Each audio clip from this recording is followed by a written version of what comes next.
Frais, sélectif, excitant. Élégant, classique, accessible. C'est pas mal. La Rive Gauche a réussi son millésime 2021, notamment grâce à ce qu'elle a de mieux peut-être en ce moment, c'est son Cabernet Sauvignon. Et il y a du Cabernet Sauvignon dans les propriétés de la Rive Gauche, dans le Médoc principalement, mais aussi à Pessac-les-Augnan.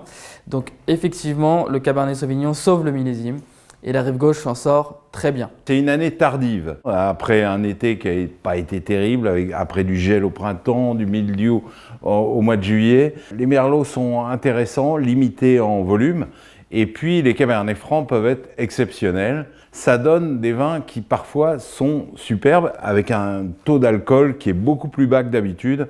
On est autour de 13 degrés. Ça donne des vins qui ont beaucoup de fraîcheur, beaucoup d'allant, qui sont faciles à boire, mais qui tiendront très bien parce qu'il y a beaucoup de tanins.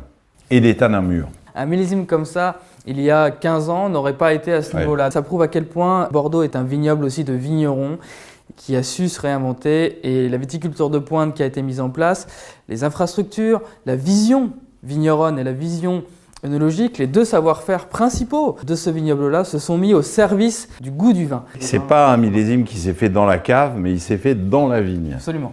Alors ça dépend des prix, bien sûr. Ça ne fait pas partie des grands millésimes puissants, glorieux, énormes, qu'il faut avoir 20 ans dans sa cave. C'est des vins qui tiendront bien, mais qui ont un équilibre très frais, très pur, en tout cas les réussites. Ça, il faut les acheter. Il y a beaucoup de vins qui seront peut-être un peu plus accessibles que d'habitude.